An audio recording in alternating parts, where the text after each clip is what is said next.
Hi everyone. Raman Ravanan Raman எதுக்காக ராவணனை கொன்னாரு and Ravanan எதுக்காக ராவணனுடைய ஒய்ஃபை கடத்திட்டு தன்னோட வாகனத்துல எதுக்காக கொண்டு போனாரு அப்படின்னு சொல்லிட்டு இந்த ஒரு கதைக்கு பின்னாடி மிகப்பெரிய ஒரு ஸ்டோரி இருக்கணும் இல்லையா? அந்த ஒரு ஸ்டோரியில என்ன அண்ட் எதுக்காக இந்த ஒரு பலிய பயங்கரமான ஒரு பலியை ஏத்துக்கிட்டாரு அண்ட் இவர் என்ன பண்ணாரு அண்ட் ராவணனோட தங்கச்சி இவங்க என்ன பண்ணாங்க அப்படின்னு சொல்லிட்டு இந்த ஒரு வீடியோல ஃபுல் அண்ட் டீட்டெயிலா பார்க்க ஆரம்பிச்சிடலாம். சோ இந்த ஒரு கதையை கேட்கிறப்ப இவரு அதாவது ராவணன் இவங்க பண்ணது ரைட்டா தப்பான்னு சொல்லிட்டு நீங்களே சொல்லுங்க. சரி வாங்க வீடியோக்குள்ள போக ஆரம்பிச்சிடலாம். நான் உங்க informer this IT squad. So ராவணனோட தங்கச்சி இவங்க ரெண்டு பேரும் அந்த ஒரு ராஜ்யத்துல பயங்கரமா வாழ்ந்துட்டு வந்துட்டு இருக்காங்க. சோ அந்த டைம்ல பக்கத்து ராஜ்யத்தோட மிகப்பெரிய ஒரு மன்னனோட பையன் விதுக். சோ இவர் வந்து பாத்தீங்கன்னா எப்பயும் போல ஜாலியா விளையாண்டுட்டு இருக்கக்கூடிய ஒரு டைம்ல ராவணனோட தங்கச்சிய பாக்குறாரு. சோ பார்த்த உடனே புடிச்சு போயிடுது அண்ட் இவங்க இந்த விதுக் லவ் பண்ற இந்த மாதிரி பாத்தீங்கன்னா சொல்றாரு அண்ட் அந்த ஒரு ப்ரொபோஸையும் பாத்தீங்கன்னா ஏத்துக்கிறாங்க ராவணனோட தங்கச்சி. ஸோ இப்படி லவ் பண்ணிட்டு இருக்கிற அந்த ஒரு டைம்ல பயங்கரமா வந்து பாத்தீங்கன்னா ரொம்ப சுத்துறாங்க. இது மாதிரி பாத்தீங்கன்னா ரொம்ப ஜாலியா லவ் பண்ணிட்டு இருக்காங்க அண்ட் ஒரு காலகட்டத்துல ராவணன் கிட்ட அண்ட் இவங்க தங்கச்சி போய் சொல்றாங்க, இது மாதிரி விதுக் இந்த ஒரு பையனை நான் பயங்கரமா லவ் பண்றேன், எனக்கு ரொம்ப ரொம்ப பிடிச்சிருக்கு அப்படிங்கிற மாதிரி வந்து பாத்தீங்கன்னா ராவணன் கிட்ட அண்ணன் இல்ல சோ பாத்தீங்கன்னா சொல்றாங்க. அந்த ஒரு டைம்ல ராவணனுக்கு இருக்க மிகப்பெரிய ஒரு பவர், மிகப்பெரிய ஒரு ஜோசிக்கார பவர் இல்லையா, ஃபியூச்சர்ல என்ன நடக்க போகுது அண்ட் இவங்கள என்ன ஆக போறாங்க அப்படின்னு சொல்லிட்டு டக்குன்னு இவருக்கு தெரிஞ்சிடும் இல்லையா. சோ அதனால இந்த ஒரு விஷயம் இவருக்கு தெரிய வருது. எதுக்காக விதுக்கு இவர் உண்மையா லவ் பண்றாரா அப்படின்னு சொல்லிட்டு அவரோட இதை நினைச்சு பாக்குறப்ப அந்த ஒரு ஃபியூச்சர் இது வருது. அதாவது இவருடைய எய்ம் என்ன அப்படின்னா, இந்த ஒரு ஸ்ரீலங்கா இருக்கு இல்லையா, சோ பக்கத்து ராஜ்யம் இருக்கு இல்லையா, இந்த ஒரு ராஜ்யத்துல இருந்து இங்க வந்து நாங்க பாத்தீங்கன்னா கல்யாணமே ஜாலியா சுத்திட்டு இருக்கப்ப ராவணன் எண்ணெயை கொண்டுட்டு, அதாவது விதுக்கு ராவணன் எண்ணெயை கொண்டுட்டு இந்த ஒரு ராஜ்யத்தை கைப்பற்றுறதுதான் இவனோட மிகப்பெரிய ஒரு எய்மா இருந்திருக்கு. சோ அதனால ராவணனோட தங்கச்சி என்னோட தங்கச்சிய இவன் லவ் பண்ணிட்டு இருக்கான் அப்படின்னு சொல்லிட்டு இந்த ஒரு ஃபியூச்சர் கனவுல பயங்கரமா எதிர்பார்த்து ராவணனுக்கு இந்த ஒரு கனவு வருது. அண்ட் ராவணன் இவருடைய தங்கச்சி கிட்ட இந்த ஒரு விஷயத்த சொல்றாரு, இது வந்து பாத்தீங்கன்னா உண்மையான காதல் கிடையாது, என்னை கொண்டுட்டு இந்த ஒரு ராஜ்யத்தை கைப்பற்றதான் உன்னை வந்து பாத்தீங்கன்னா லவ் பண்ற மாதிரி நாடகம் ஆடிட்டு இருக்கிறான் அப்படிங்கிற மாதிரி வந்து பாத்தீங்கன்னா சொல்றாரு. கேட்ட உடனே இவங்களோட ராவணனோட தங்கச்சிக்கு மிகப்பெரிய ஒரு கோவம் வந்துருச்சு. என்ன நாங்க வந்து உண்மையா லவ் பண்றோம், நீ என்ன இப்படி சொல்ற அப்படிங்கிற மாதிரி வந்து பாத்தீங்கன்னா பயங்கரமா கோவம் அடைகிறாங்க அந்த ஒரு பொண்ணு. அண்ட் அந்த ஒரு கோவம் அடைஞ்ச உடனேயே இன்னொரு சம்பவம் நடக்குது அந்த இடத்துல. அதாவது ராவணன் இந்த ஒரு பொண்ணு சொன்னதை பத்தி நல்லா யோசிச்சுட்டு இருக்கிறப்ப திடீர்னு ஓடி போயிடுறாங்க இவங்க ரெண்டு பேருமே அண்ட் ஓடி போய் மேரேஜ் பண்ணிட்டு அண்ட் கொஞ்ச நாள் கழிச்சு ஒரு 2-3 வருஷம் கழிச்சு வராங்க அப்படிதான் சொல்லணும். சோ வந்த உடனே மன்னன் அதாவது எனிமி ஆயிட்டாரு இல்லையா, சோ இப்படி பண்ணக்கூடாது, இது ஒரு கனவு இப்படி வருது அப்படின்னு சொன்ன உடனேயே அண்ட் இந்த ஒரு தங்கச்சி ஆல்சோ பாத்தீங்கன்னா ஏத்துக்காம போய் மேரேஜ் பண்ணிட்டாங்க. இப்ப விதுக்கு வந்து ராவணனுக்கு மிகப்பெரிய ஒரு எனிமி இல்ல. சரி எனிவே இப்படி இருக்கக்கூடிய ஒரு டைம்லயும் சரி கல்யாணம் பண்ணிட்டு வந்துட்டாங்க அண்ட் ஒரு டைம்ல வந்து பாத்தீங்கன்னா அந்த ஒரு கார்டன்ல ஜாலியா பேசிலாம் முடிச்சுட்டு சோ பாத்தீங்கன்னா நடந்துட்டு இருக்காங்க.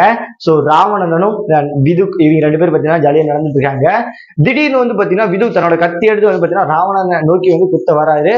சோ இப்படி வந்த உடனே ராவணன் என்ன பண்ணாரு அப்படின்னா, தன்னோட தற்காப்புக்காக, அதாவது இப்படி கத்தி எடுத்து இப்படி குத்த வரைனா சோ நம்ம வந்து ரிட்டர்ன் தடுக்கிறது எதுவும் பண்ண முடியா. சோ தன்னோட தற்காப்புக்காக டக்குன்னு எடுத்து பாத்தீங்கன்னா இந்த ஒரு இப்படி பிடிச்சி இப்படி எடுத்து இந்த கத்தி இப்படி சொல்லிட்டாரு. சொருவன உடனே தங்கச்சியோடைய ஹஸ்பண்டான விதுக் அந்த ஒரு இடத்துலயே பாத்தீங்கன்னா இறந்து போயிடாது. அண்ட் இறந்து போன உடனேயே இந்த ஒரு விஷயம் வந்து பாத்தீங்கன்னா இவர் ஃபியூச்சர் கதவு அப்படின்னு சொல்லிட்டு தங்கச்சி கிட்ட ஆல்ரெடி சொல்லியாச்சு. பட் ஆனா இந்த ஒரு விஷயத்த தன்னோட தங்கச்சி வந்து பாத்தீங்கன்னா சுத்தமா நம்பவே கிடையாது. இவர் எப்படி இப்படி சொல்லலாம் அப்படிங்கிற மாதிரி சொல்லிட்டு கலையெல்லாம் பண்ணிட்டாங்க இல்லையா. அண்ட் இப்படி கொன்னதை பார்த்த உடனே ரொம்ப மனசு உடைஞ்சு போயிடுறாங்க தன்னோட தங்கச்சி. என்ன இப்படி பண்ணிட்டியே, கல்யாணம் பண்ணது, அதாவது நீ இப்படி சொன்ன நான் ஓடி போய் கல்யாணம் பண்ணதுக்காக நீ இப்படி பண்ணிட்டியே, என்னோட வாழ்க்கையை இப்படி கெடுத்துட்டியே அப்படின்னு சொல்லிட்டு பயங்கரமா அலறாங்க. அண்ட் இப்படி இருக்கக்கூடிய ஒரு டைம்ல ராவணனும் பாத்தீங்கன்னா சொல்ல முயற்சி பண்றாரு. அதாவது நான் சொன்ன மாதிரியே விதுக் தான் என்னை ஃபர்ஸ்ட் வந்து கொல்ல வந்தான், என்னுடைய தற்காப்புக்காக நான் வந்து பாத்தீங்கன்னா தடுத்து இப்படி குத்திட்டேன், சோ செத்து போயிட்டான் அப்படிங்கிற மாதிரி வந்து பாத்தீங்கன்னா ராவணன் தன்னோட தங்கச்சி கிட்ட சொல்றாரு. சோ இப்படி சொன்ன உடனே வந்து பாத்தீங்கன்னா பயங்கரமான கோவம் வந்துருது இவங்களுக்கு. நீங்க வந்து பாத்தீங்கன்னா பொய் சொல்றீங்க, நீங்க வந்து லவ் பண்ணக்கூடாதுன்னு சொன்னீங்க, கல்யாணம் பண்ணக்கூடாதுன்னு சொன்னீங்க, அதே மாரி நாங்க ஓடி போய் கல்யாணம் பண்ணிட்டோம், அதுக்காக தான் நீ கொன்னீங்க அப்படின்னு சொல்லிட்டு வந்து பாத்தீங்கன்னா பயங்கரமா கோவம் அடைறாங்க.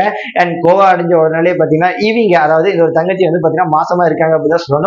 இப்படி இருக்கக்கூடிய ஒரு டைம்லயுமே அந்த ஒரு ராஜ்யத்திலிருந்து ஒரு நாள் நைட்டு வந்து பாத்தீங்கன்னா கிளம்பி போய் ஒரு மிகப்பெரிய ஒரு காட்டுக்குள்ள ஒரு நல்ல செழிப்பான ஒரு இடத்துல வந்து பாத்தீங்கன்னா தங்கிடுறாங்க. சோ தனியா தங்கிட்டாங்க அப்படிதான் சொல்லணும். ராவணன் ஒரு பக்கம் தங்கச்சி இது மாதிரி பாத்தீங்கன்னா பண்ணிட்டாலே நம்மளும் இது மாதிரி பாத்தீங்கன்னா உனக்கு கொண்டுட்டோமே, இவன் மேலதானே தப்பு, என்னதான் இந்த ஒரு சம்பவம் நடந்து முடிஞ்சாலுமே இந்த ஒரு தங்கச்சிக்கு இந்த ஒரு நியூஸ் பாத்தீங்கன்னா நம்பவும் முடியல. ஏன் அப்படின்னா சோ மாசமா இருக்காங்க, இப்படி இருக்கக்கூடிய ஒரு டைம்ல ஓடியும் போயிடுறாங்க, காட்டுக்குள்ள வாழ்ந்துட்டு இருக்காங்க.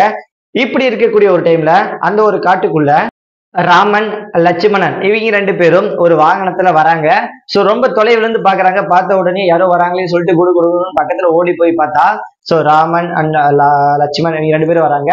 சோ இப்படி டக்குன்னு பார்த்த உடனே இவங்களுக்கு ரொம்ப அட்ராக்ஷன் ஆகி பிடிச்சி போயிருது, அதாவது யார, ராமனை. சோ ராமன் அப்படி பிடிச்சி போனோடனே சரி வாங்க அப்படின்னு சொல்லிட்டு வந்து பாத்தீங்கன்னா குடு குடுன்னு போய் இவங்க பாத்தீங்கன்னா பேசுறாங்க. என்ன பேசுறாங்க அப்படின்னா, சோ நீங்க வந்து பாத்தீங்கன்னா உங்களுக்கு ஒரு ஒய்ஃப் இருக்கு இல்லையா, சோ அவங்க வந்து பாத்தீங்கன்னா எதுக்காக இவ்வளவு லவ் பண்ணிருக்கீங்க, சோ நல்லா பாத்துக்கிறாங்களா அப்படிங்கிற மாதிரி வந்து பாத்தீங்கன்னா, அதாவது சீதையை பத்தி நிறைய கேட்கறாங்க. சோ இப்படி கேட்ட உடனே வந்து பாத்தீங்கன்னா ராவணன் வந்து பாத்தீங்கன்னா ஒரு சைட் டைப் ஆஃப் கேரக்டர் அப்படின்னு சொல்லணும். எந்த ஒரு பொண்ணையுமே ஏர் எடுத்து பார்க்க மாட்டாரு, அதாவது பார்த்தாலுமே பேச மாட்டாரு, அவ்வளவுக்கு இன்ட்ரென்ஷன் ஆகி ரொம்ப க்ளோஸ் ஆக மாட்டாரு அப்படின்னு சொல்லிட்டு மிகப்பெரிய ஒரு க்ளோஸான கேரக்டர். ஏன் அப்படின்னா சீதை ஆல்ரெடி மேரேஜ் ஆகி மிகப்பெரிய ஒரு அழகான பொண்ணு இல்லையா சீதை, சோ அவங்க மேரேஜ் பண்ணி இருந்துட்டு வராங்க. இப்படி இருக்கக்கூடிய ஒரு டைம்ல ஒரு விஷயத்த மென்ஷன் பண்ணி ராமன் சொல்றாரு, என்னோட தம்பி லட்சுமணன் பின்னாடி இருக்கான், சோ எந்த கேள்வி கேட்கறதா இருந்தாலும் சோ நீ வந்து பாத்தீங்கன்னா போய் லட்சுமண்கிட்ட கேளு அப்படிங்கிற மாதிரி வந்து பாத்தீங்கன்னா ஒரு விஷயத்த மென்ஷன் பண்ணி சொல்றாரு. சரி அப்படின்னு சொல்லிட்டு இந்த ஒரு தங்கச்சி பாப்பாவும் வந்து பாத்தீங்கன்னா குடுகுடுன்னு ஓடி போய் அந்த ஒரு லட்சுமண் பாப்பா கேக்குறாங்க. இதை பத்தி கேட்டுட்டு இருக்கிறப்ப அந்த ஒரு லட்சுமணன் என்ன பண்றாரு அப்படின்னா, இந்த ஒரு தங்கச்சி பாப்பா வந்து பாத்தீங்கன்னா பயங்கரமான ஒரு பிளாக்கிஷ்டான ஒரு பொண்ணு அப்படிதான் சொல்லுவோம், பிளாக் ஸ்கின், அதாவது ரொம்ப கருப்பா இருக்கக்கூடிய ஒரு பொண்ணு. இவங்க சீதை ஆல்சோ வந்து பாத்தீங்கன்னா பயங்கரமா அழகா இருக்கக்கூடிய ஒரு பொண்ணு. இந்த ஒரு ஊர் மக்கள்ல பயங்கரமா அழகா இருப்பாங்க போல. சோ அவங்கள பார்த்த உடனே இவருக்கு ஒரு லட்சுமணன் ஒரு மிகப்பெரிய ஒரு கடுப்பு, அதாவது பாக்குறதுக்கு இவ்வளவு கேவலமா கருகருன்னு இருக்கிறியே, எதுக்காக நீலாம் வந்து என்கிட்ட பேசுற, நீலே என்கிட்ட பேசுறது தகுதி இருக்கா அப்படிங்கிற மாதிரி வந்து பாத்தீங்கன்னா ரொம்ப கேவலப்படுத்துறாரு லட்சுமண். இப்படி பண்றது மட்டும் இல்லாம தன்னோட கத்தி எடுத்து மூக்க வந்து பாத்தீங்கன்னா வெட்டிடுறாங்க. சோ வெட்டின உடனே அந்த ஒரு தங்கச்சி பாப்பா ஒண்ணுமே பண்ண முடியல. சோ ரொம்பவுமே டீஸ் பண்ணிட்டு விட்டுட்டு போயிடறாங்க. அண்ட் எகைன் இங்கிருந்து கிளம்பி ராவணன் கிட்ட, அதாவது தன்னோட அண்ணன் கிட்ட போய் சொல்றாங்க, இது மாதிரி வந்து பாத்தீங்கன்னா அந்த ஒரு நாட்டுல 2 மன்னன்கள் இருக்கிறாங்க, அந்த 2 மன்னன்கள் நான் எதுவுமே பண்ணல, சோ இது மாதிரி வந்து போய் நார்மலா பேசுறப்பவே பாத்தீங்கன்னா மூக்க வெட்டிட்டாங்க அப்படின்னு சொல்லிட்டு பயங்கரமா அழுந்துட்டு சொல்றாரு அங்க சொல்லுது அந்த பொண்ணு. சோ அந்த ஒரு தங்கச்சி சொன்ன உடனே வந்து பாத்தீங்கன்னா ராமன் யாரா இவன் அப்படின்ற மாதிரி எதிர்பார்த்துட்டு இருக்காரு ராவணன். சோ இப்படி பார்த்த உடனே ரொம்ப மனசு உடைஞ்சு போயிடுறாரு. இந்த ஒரு விஷயத்த கேட்ட உடனே ராவணன் இப்படி பண்ண உடனே என்ன பண்ணலாம் அப்படின்னு சொல்லிட்டு யோசிக்கிறப்ப ஒரு விஷயத்த அந்த ஒரு தங்கச்சியை பாத்தீங்கன்னா மென்ஷன் பண்ணி சொல்றாங்க. அதாவது அந்த ஒரு காட்டுல 2 மன்னர்கள் சொன்ன இல்லையா, அந்த 2 மன்னர்கள் தன்னோட ஊர்ல ரொம்ப அழகா இருக்கிற பொண்ணுங்க மட்டும்தான் வந்துட்டு இருக்கிறாங்க. சோ என்ன மாதிரி கொஞ்சம் பிளாக்கா இருக்கிற பொண்ணு, கேவலமா இருக்கிற பொண்ணெல்லாம் பார்த்தா வந்து பாத்தீங்கன்னா இவங்க ரொம்பவுமே டீஸ் பண்ணி இது மாதிரி ரொம்பவுமே இது பண்ணிடுறாங்க.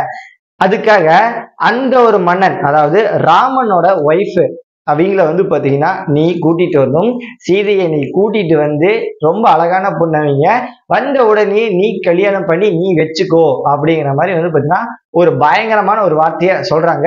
சோ இப்படி சொன்ன உடனே பாத்தீங்கன்னா ராவணன் யோசிக்கிறாரு. சோ இவருக்கு தான் ஃபியூச்சர் பத்தி எல்லாமே தெரியும் இல்லையா, சோ டக்குன்னு யோசிச்சு பாக்குறப்ப நம்ம வந்து பாத்தீங்கன்னா போய் தூக்கிட்டு வந்துடலாம், அண்ட் ஃபியூச்சர்ல நம்ம என்ன நடக்கும்னு எதிர்பார்க்கிறப்ப ஒரு மிகப்பெரிய ஒரு சம்பவமே நடக்குது. நம்ம அழிஞ்சு போயிடுவோம், அவங்க எல்லாமே அதாவது அவங்க சேர்ந்து எல்லாத்தையுமே நம்மளையே அழிச்சிருவாங்க அப்படின்னு சொல்லிட்டு இன்னொரு கனவு அந்த ஃபியூச்சருக்கு இருந்து வருது. சோ வந்த உடனேயுமே என்னன்னா இப்படி ஃபியூச்சர் நம்ம அழிஞ்சு போயிடும் தெரிஞ்ச உடனேயே தன்னோட தங்கச்சி இவ்வளவு அசிங்கப்பட்டு இவ்வளவு வலி தாங்கிட்டு இருக்காளே, சோ தன்னோட தங்கச்சி இல்லையா, தங்கச்சி இப்படி பண்ணா எந்த ஒரு அண்ணனுக்காகட்டும் சோ எல்லாத்தையும் கோவம் வரும் இல்லையா. அதே போலதான் பாத்தீங்கன்னா ராவணன் இப்படி பண்ணங்காட்டி ராவணன் இவருக்கு பயங்கரமான கோவம் வந்துச்சு. அண்ட் இந்த ஒரு இடத்துல இருந்து கிளம்பி குடுகுடுன்னு போய் அங்க வந்து பாத்தீங்கன்னா எப்படியோ சீதையை தூக்கிட்டு தன்னோட வாகனத்துல வந்து பாத்தீங்கன்னா கூட்டிட்டு வந்துட்டு இங்க ஒரு மன்னன் இந்த ஒரு இதுக்கு வந்துட்டாரு. சோ வந்த உடனே பிரம்மாண்டமாக பாத்துக்கிறாங்க. அதாவது அங்க இருக்கிறத விட இங்க நல்லா பிரம்மாண்டமாக பாத்துக்கிறாங்க. சோ மிகப்பெரிய ஒரு பச்சை கார்டன்ல அழகா நீட்டா நடுவில் உட்கார வச்சு சோ தன்னோட தேவையான வசதிகள் ஃபுட் அப்படின்னு சொல்லிட்டு எல்லாத்தையுமே பயங்கரமா வணங்கி பாத்துக்கிறாங்க. ஆனா ராவணன் கிட்டத்தட்ட வந்து பாத்தீங்கன்னா இந்த ஒரு சீதைய கைய கூட தொடுல அப்படிங்கிற மாதிரி தான் சொல்லப்படுது. இந்த ஒரு காலகட்டத்தில் நம்ம சொல்லவே தேவையில்ல, ஒரு பொண்ணு இருந்தா பையன் அப்படின்னு சொல்லிட்டு என்னென்னவோ பண்ணுவானுங்க. அண்ட் இப்ப வந்து பாத்தீங்கன்னா அந்த ஒரு காலகட்டத்துல ராவணன் இவருடைய ஒய்ஃப இவங்க சீதைய ராவணன் எதுவுமே பண்ண கிடையாது. ஒரு சின்ன ஒரு விரல் கூட பல்ல அப்படின்னு சொல்றப்ப ரொம்ப பயங்கரமான ஒண்ணு அப்படிதான் சொல்லணும். சரி, எனிவே இந்த ஒரு நியூஸ் வந்து பாத்தீங்கன்னா ராமணன் அந்த லட்சுமணுக்கு தெரிய வருது. சோ தெரிய வந்த உடனே அடுத்த நாளே வந்து பாத்தீங்கன்னா அந்த ஒரு ஊருக்குள்ள அந்த ஒரு கண்ட்ரிக்குள்ள அந்த ஒரு ராஜ்யத்துக்குள்ள பூந்து வந்து பாத்தீங்கன்னா பயங்கரமான ஒரு சம்பவத்தையே பண்ணியிருக்காங்க. வந்து பொதுமக்களை யாரும் ஒரு டிஸ்டர்ப் கூட பண்ணல அப்படிதான் சொல்லணும். சோ அது வரைக்கும் மிகப்பெரிய ஒண்ணு தான். இவங்க வந்து பாத்தீங்கன்னா சீதையை கூட்டிட்டு வந்துட்டாங்க இல்லையா. சோ ராவணன் ராஜ்யத்தை மட்டும் தான் அட்டாக் பண்ணியிருக்காங்க. அண்ட் இந்த ஒரு ராவணன் ராஜ்யத்தை பயங்கரமா அட்டாக் பண்ணி முடிச்சுட்டு ராவணனையும் கொண்டுறாங்க. அண்ட் கொண்டு முடிச்ச உடனே பாத்தீங்கன்னா எல்லாத்தையும் காலி பண்ணிட்டு அண்ட் பின்னாடி இந்த ஒரு அரண்மனை இருக்குன்னா அரண்மனைக்கு பின்னாடி இருக்கக்கூடிய எந்த ஒரு பொதுமக்களாகட்டும் சோ யாரையுமே எதுவுமே பண்ணல அப்படிங்கிற மாதிரி சொல்லப்படுது. சோ மிகப்பெரிய ஒண்ணு அப்படிதான் சொல்லணும். ராவணனை கொல்றாங்க அண்ட் சீதையுமே பாத்தீங்கன்னா கொண்டு போயிடுறாங்க. இதோட பாத்தீங்கன்னா எல்லா சம்பவமே நடந்து முடிஞ்சிருது. அண்ட் இப்போ இந்த ஒரு ராவணன் சோ யாரு தப்பு பண்ணுது அப்படின்னு சொல்லிட்டு நீங்க நினைக்கிறீங்க? அதாவது ராவணன் இருக்கிறார் இல்லையா, சோ தன்னோட தங்கச்சியை இப்படி பண்ணிட்டாங்களே அவங்க ராவணன் அந்த லட்சுமணன் இவங்க ரெண்டு பேரும் பண்ணது ரைட்டா? அண்ட் அதுக்காக வந்து பாத்தீங்கன்னா சீதையை கூட்டிட்டு வந்து ராவணன் எதுவுமே பண்ண கிடையாது. சோ ஜஸ்ட் நல்ல ராணி போல அங்க இருக்கிறத விட பயங்கரமா பாத்துக்கிட்டாங்க. அண்ட் இப்படி இருக்கக்கூடிய ஒரு டைம்லயும் எதுக்காக இப்படி தூக்கிட்டு வந்துட்டாரு சொல்லிட்டு அவங்களுக்கு ஒரு மன வருத்தம். அண்ட் சீதையை வச்சு பாத்தீங்கன்னா பயங்கரமா அழுந்துட்டு சோ அது மாதிரிதான் இருக்காங்க.